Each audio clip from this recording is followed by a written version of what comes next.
They're peaking at the right time. That was Desmond Howard today. Before the Dawgs took the balls out. He's right. Absolutely, and we saw more of that today. This team's clicking. They're playing really, really well as the season moves along, as the game moves along. Offense is complete. Defense is complete. When we do see Brett Thorson, he's averaging 44 yards a punt. Peyton Woodring setting his field goals. This team is playing better and better. You could make the case that the game against Tennessee, especially if you're talking about Carson Beck, that's some of the best football we've seen Georgia play all season long. They're getting better and better as the year goes along, Ryan. And as we've seen today, Saturday night, we're not seeing that from a lot of other teams.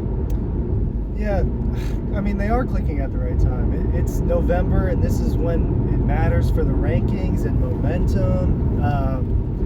The Auburn game was 7 weeks ago. The South Carolina game was 9 weeks ago. It feels like this is a different football team than it was at the beginning of the year.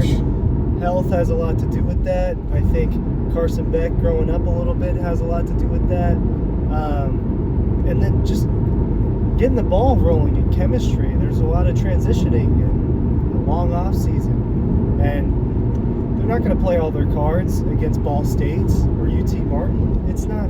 There were freshmen out there in the first quarter. So it's a different football team. This is more of what it is. You just saw it dominate without its second best weapon on offense, pretty much. Make sure you're signing up for our newsletter. The link is right down below.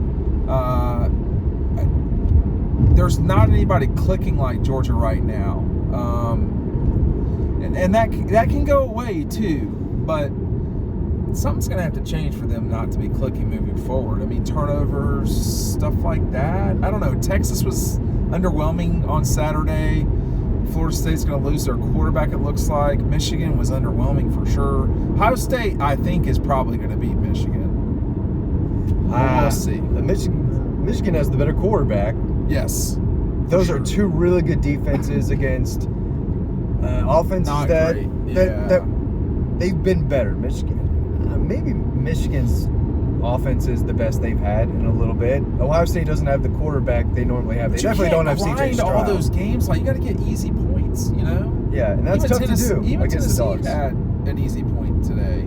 Yep, 75-yarder up the middle, and again that was it. It's so tough to break those explosives, but still methodically work your way down the field against Georgia. But what other programs are looking at their team and saying, we're peaking at the right time. We're clicking now through 11 games better than we have all season. You can say that about Georgia. Maybe you can say that about Alabama. But yes. I'm not sure how many other programs you could say. But Desmond is right, and he's even more right now after we saw Georgia just slaughter Tennessee in Neyland Stadium. Why does this happen, Ryan? Which part? The Georgia, because they're on another level from top to bottom. This program is on another level right now. But what is the explanation for Georgia really moving forward in a kind of all the way up phase here this last 6 games? Has it been 6 games? Certainly since they got back for the Kentucky game. I mean, the talent is there, first of all. I mean, at the end of the day, these are better football players than most of the other guys on the other teams. What's going on here? Just got on his bike. We're out here at 12:30 every day. High bars too. High bars. I'll say this. This is almost like last year's team, where once the Florida game came, halfway through the season, they dominated Florida, and then last year was Tennessee, and so on and so on. They won the national title. This year, they've been very good since that Florida game, and they're crushing teams. And again, Missouri was a real fight. They won the game by 2 scores, but they have been really tough to match up with in any phase of the game these last 2 weeks. Shouldn't we be allowed to trust our eyes? Yeah. And see what is in. I mean, aren't they obviously the best team? No. Yes. I don't like who's better than them. Like UW really struggled tonight against. They won by 2 points. Here's the thing I want to say about UW is UW is beating ranked teams and beating ranked teams and beating ranked teams, and it's not always pretty, but they are getting the job done.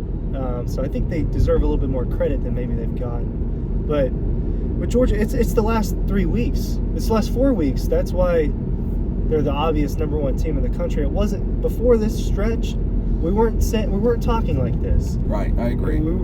It was a little bit like, okay, we think this is the best team in the country, but we're not exactly sure, and this is about to be a really tough stretch. Are they going to get through it without Brock Bowers and all that? Well, he came back earlier than we thought he was going to, and they dominated with and without him. So I would say against Auburn and South Carolina, for sure, there were moments where you're thinking, this does not look like the best team in the country. What's going on? How did they get back on track? Of course, they did get back on track. But, I mean, on a neutral field, Georgia's favored to beat everyone, Well, right? the question is if they'd be favored to beat Michigan. And They would in my eyes. I So, think after this weekend, they would be a point or 2 point or maybe 4 point favorite to beat them. I think Alabama, Georgia's going to be, that's listed right now as Georgia being a 4 point favorite.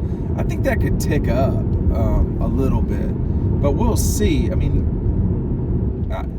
there's just, they're going to have to not play well, and you're going to have to play well. And that's a challenging combination for a lot of these schools because Georgia's defense still goes out there and plays. That's one major problem is they just don't give up a lot of. They give up the first drive, and then that's about it. And nothing bothers them.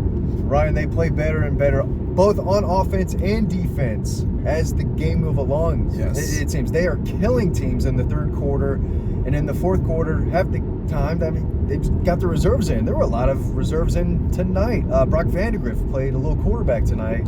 Saw a lot of young guys, but it goes back to coaching, right? Has to. once the defense makes the adjustment, they have a strong hold on it. And they don't let go. It happens after one play from scrimmage tonight, which just happened to be a really, really, really quick adjustment, and maybe that's really just what it was. Did they go pop three and out after that? Yeah, I Tennessee believe it was did. 2 3-and-outs. Against Can't Ole do Miss, that. it was just the first quarter. Once they figured out Ole Miss after the first quarter, they can only get a field goal the rest of the game. And that's the high-level offense. You can't run in between the tackles on these guys. No. They will not allow it. Now, you can get something to the outside if they don't set the edge, stuff like that, but it's not. Even then, you're going sideways. You really want to go sideways against these guys? Because you've got guys like Nazir Stackhouse doing his job, which isn't Exactly. necessarily to make the tackle. Eat Same with people. Zion Logue. Your job is to eat those two guys Yes. and make it easier for someone else to make a tackle at the line of scrimmage or beforehand. These guys are doing their job. They know what to do, and it goes back to the experience that they have playing year after year after year. There's a lot of guys who have played a lot of key football. Yeah, the thing with Joe Milton, too, tonight, that we didn't talk about in the original riding home was he wasn't effective with his legs either. No. And that's something that they've been able to do pretty well with him this year. He's more of a factor on the run game than Hendon Hooker was, and that was supposed to be part of the draw with him. But he didn't do any of that against Georgia tonight. He didn't extend plays the way a high-level quarterback needs to against an elite defense. And is Georgia's defense elite? It's playing elite recently. I'm not sure that it's an elite defense, but it's playing really, really well. He doesn't move as well as Carson Beck does. No, or he but didn't tonight. Forward. You have Yeah. to play the position to beat Georgia. It has to be functional. You can't just out talent, out physical. That's what go ahead. I got a question for you. How about this? Is Carson Beck good enough to beat Georgia? If he played, It would. Is he good enough? If he's on the right Right. team, Yeah. he Depends would on the be. team Yeah. he's got. He plays the position. Yeah. I mean, he's good enough at quarterback to be able to beat Georgia if he had with the his weapons arm, and a with his surrounding arm, cast. Yeah. with his Yeah. arm. I mean, Yeah, go I ahead. saw If that, you were at yeah. Missouri, I that saw would be that much more of a than challenge. I saw that more than any other game tonight. Just watching Carson Beck look at, 3-4 reads on almost every pass. He's going through it and making that choice. And that's why he has a high completion percentage. That's why he doesn't throw a lot of interceptions. That's why Georgia scores a lot. You can't do that without protection, though. Yeah. That'd be great. And they've been rotating guys. And it's another group that, brings a lot of experience back. Yes, they lost Broderick Jones, and they're going to really miss Cedric Van Pran next year. Yes. But Xavier Truss has been great. Dylan Fairchild, Micah Morris, Tate Radledge, who has been a 3-year starter by now. They had the time to gel together, not only physically in the run game, but they can, get someone stunned, right? They communicate well and figure out, picking up this guy, picking up that guy.